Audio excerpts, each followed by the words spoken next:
Arrêtez d'écrire et suivez, s'il vous plaît. Abdourahim, Alcine, Rebecca, tout le monde, arrêtez d'écrire et suivez. Vous allez écrire tout à l'heure. Vous aurez encore une vingtaine de minutes pour écrire. Ça, c'est pas le souci. Il faut comprendre. Donc, Rebecca, toi est-ce que tu étais là le jour où on a fait le cours sur le idgham, là? Est-ce que tu étais là? Non, ça c'était le premier jour. Le premier, tu n'étais pas là, donc... Je suis venue à la fin. Ok, ça tombe bien alors. Donc, en fait, ça c'est le récapitulatif. Ça c'est les règles du mime sakina. Les règles du mime sakina, il y en a 3. On a 1, 2 et 3. Donc, voici les, comment on appelle ça, les règles du mime sakina. Contrairement aux règles du nunu sakina, les règles du mime sakina, il n'y en a que 3, alors que les règles du nunu sakina, il y en a jusqu'à 4. Donc, la première règle, c'est la règle ici du idgham. La règle du idgham, il te dit quoi, Jamila? Ce que ça veut dire, c'est que, on te dit, c'est quand tu as le mime sakina qui est suivi d'un autre mime. Tu vois? C'est comme si tu as le mime sakina suivi d'un autre mime. Bon, là, ici encore, comment on appelle ça? Dans le livre, tu as vu, ils ont mis mime sakina plus mime sakina. Alors que c'est pas ça. Ça aussi, c'est une erreur. Décidément, il y a beaucoup d'erreurs dans ce livre. Hein. Voilà. Donc, c'est pour cela aussi, je vous dis souvent, méfiez-vous quand vous achetez un livre et de dire, moi, je veux juste acheter le livre et le lire moi seul. Vous allez souvent vous tromper. Parce que souvent dans les livres, il y a des erreurs. Parfois, c'est des erreurs d'édition. Tu vois, au moment où ils font l'édition, tu vois, ils n'ont pas le temps de tout relire. Donc, ça peut vous induire en erreur. Donc, la règle, elle est là. C'est lorsque vous avez le mime sakina qui est suivi d'un autre mime. Donc la règle te dit, quand tu as le mime sakina qui est suivi d'un autre mime, tu fais la fusion des deux mimes en faisant ce qu'on appelle la runna. Est-ce que tu vois? Donc, ici, j'ai oublié de mettre la shadda. Il y a une shadda qui est là. Donc, ici, il y a la shadda. Une shadda que j'ai oublié de mettre ici. Donc, ça donne, ici, on a lahum maghfira. Donc, vous prenez au moins 3 secondes pour bien faire la runna. Donc, on fait la fusion plus la runna. Et si vous remarquez bien ici, au niveau du idgham, ici, il n'y a pas de soukoun sur le mime. Est-ce que vous voyez? Donc, le idgham, c'est uniquement lorsque un mime suit un autre mime. Quand vous avez le mime sakina qui est suivi d'un autre mime, il y a le idgham. Donc, vous faites la fusion plus ce qu'on appelle la runna. Donc, ça donne ici lahum maghfira. Vas-y, Jamila, tu peux lire, je vois. Reprends. Ça c'est le roin. Maghfira. Lahum maghfira. Reprends. Ok. Rebecca, vas-y. Ok. Donc, une autre petite chose à préciser ici, quand vous voyez cette règle-là, le deuxième mime, il prend toujours un soukoun. Le deuxième mime là. Donc ça aussi, vous pouvez rajouter ça quelque part. Donc toujours, le deuxième mime, il aura toujours son soukoun quelque part. Lui là, il aura toujours un soukoun. Toujours. Donc, quand... shadda, excusez-moi. Excusez-moi les amis. Donc, tu as vu, le deuxième mime aura toujours la shadda. Le deuxième mime aura toujours la shadda. Donc, ici, nous avons lahum maghfira. Tous les autres exemples qu'on a vus, il y a toujours la shadda. Donc, quand deux mimes se suivent, et si le premier mime porte un soukoun, le deuxième mime porte automatiquement la shadda. Est-ce que vous voyez? Donc, n'oubliez pas la shadda. Donc, ça aussi, c'est l'une des caractéristiques du idgham. Tu vois? Donc, tout à l'heure, je disais ici, là, quand ils ont mis un soukoun plus un soukoun, normalement, si c'était moi qui avais édité ça, j'allais mettre un soukoun plus le deuxième mime, j'allais lui mettre une, comment on appelle ça, une shadda. Est-ce que vous voyez? Donc, voilà. Donc, le deuxième mime, c'est-à-dire celui-là, là, il porte toujours la shadda. Tous les autres exemples, vous allez voir, c'est pour cela qu'il faut prendre le temps. Quand vous voyez deux mimes qui se suivent comme ça, prenez le temps de bien faire la runna. Et je vous ai dit, la runna, c'est simple. Vous restez sur la lettre pendant 3 secondes. Par exemple, ici, ça donne lahum maghfira, tu vois. C'est aussi simple que ça, la runna. Je vois les gens souffrir alors qu'il suffit juste de rester sur la lettre pendant 3 secondes.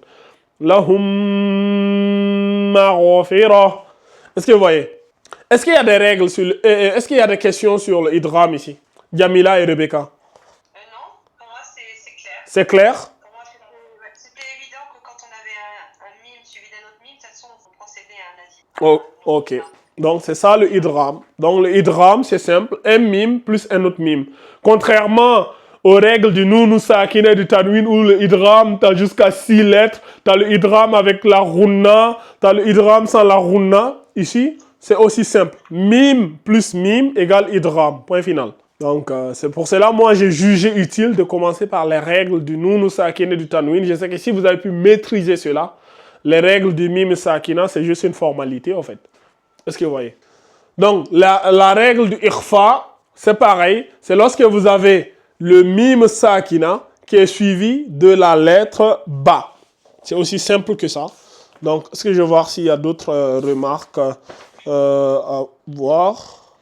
Ok, c'est aussi simple que ça. Donc, quand vous avez le mime sakina qui est suivi de la lettre ba, c'est le ikhfa. Donc, aussi simple que ça, ici, on a. Et ici aussi, il faut faire le nazima. Donc, inna rabbahum bihim. Tu vois? Inna rabbahum bihim. Donc, rappelez-vous que le ikhfa, contrairement au idgham, il n'y a pas de fusion. Donc, le ikhfa, ça veut dire la dissimulation. Ikhfa, dissimulation. Donc, on dissimule un peu. Ça donne inna rabbahum bihim. Donc, faites attention et ne faites pas de fusion, mais plutôt de la dissimulation. Inna rabbahum bihim. Vas-y, Jamila, essaye, je vais voir. Mais t'as pas oublié une voyelle sur le ha? C'est bien, c'est vrai. C'est vrai. J'avais oublié la voyelle d'Omma ici.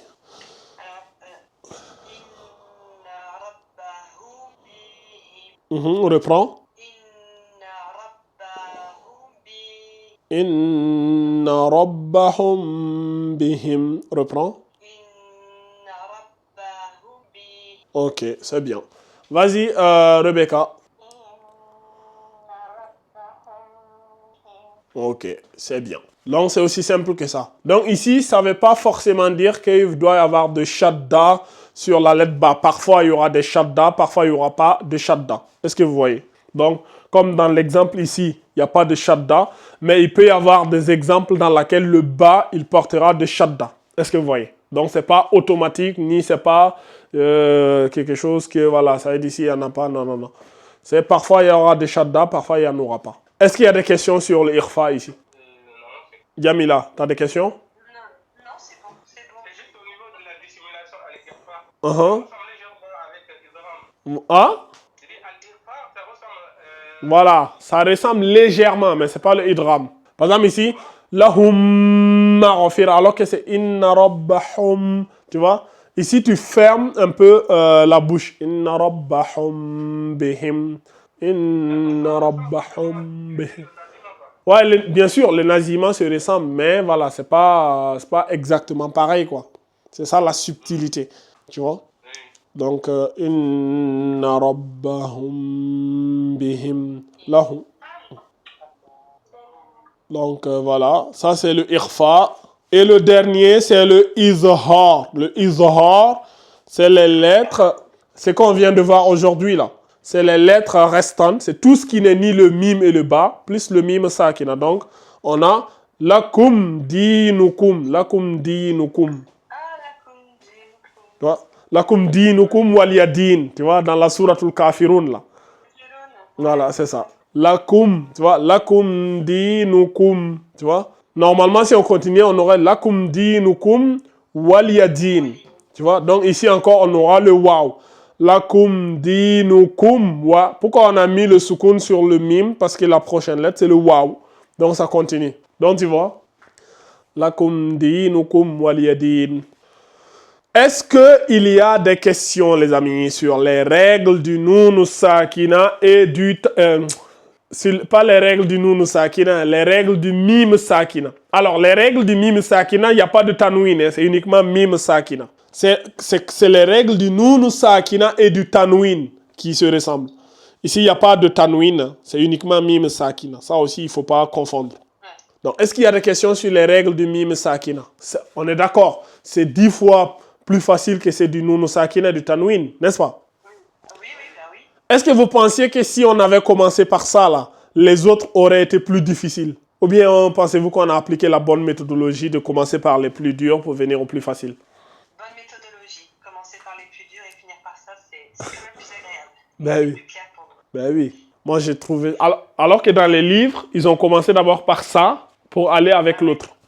Tu vois? Parce qu'en plus, tu vois, si on avait commencé, tu vois, ici, il y a le idram, le irfa, le izhar, alors que les règles du noun sakin, on a commencé par le izhar, le idram, le qalb et le irfa. Donc, voilà. Donc, vous recopiez tranquillement, s'il n'y a pas de questions. Au stage. Oui, Al-Seyn.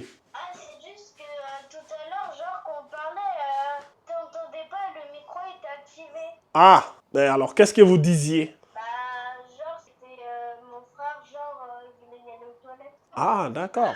Ben, il est allé ou pas? Je suis allée revenir. Ok, vas-y. C'est bien. De toute façon, si vous voulez aller rapidement aux toilettes, vous n'avez pas besoin de demander la permission pour ça. Vous pouvez aller rapidement et revenir, hein, tant que ce n'est pas pour durer. Oh là là. Donc, vous recopiez et voilà. Vous recopiez tranquillement et on se donnera rendez-vous la semaine prochaine à la même heure. Ah, quand on a fini d'écrire, c'est fini? Ben oui, carrément. Si vous avez fini d'écrire, c'est fini. Par contre, il faut écrire, hein. Et on finit d'écrire, c'est fini, vous allez juste se bâcler ça. Non, écrivez bien. S'il y a des questions, c'est le moment, hein, de les poser. La semaine prochaine, nous allons faire des exercices pour, comme c'est qu'on a fait sur les règles du Noun Sakina et du Tanwin, là. Donc, Pour la dernière, t'as écrit quoi, les lettres? La lettre? lettres restantes. Ah, restante, oui. Il y a S à lettres. Lettres, c'est-à-dire les lettres restantes plus le Mim Sakina. Oui, là, parce que j'avais du mal à lire Voilà. le R. Ça veut dire que c'est toutes les lettres qui sont différentes du mime et du bas. Toutes les lettres qui sont différentes de ça, donc c'est ça qu'on appelle les lettres restantes. Donc si une lettre n'est ni mime ou bas, ben c'est les lettres du izhar ici. Ouais, c'est les 26 lettres, quoi. Voilà, les 26 lettres. 27, Voilà. 27, Non, 26. Il y en a 28 lettres Tamba. oui. Donc Oui, c'est exactement. tu fais 28 moins 2, il reste 26 Tamba. Attention. Hein. Oui. Attention, hein, Tamba. Hein. J'ai pas mis le bas. On va te ramener au CP1 ou CP2. Hein. Ah. Ok.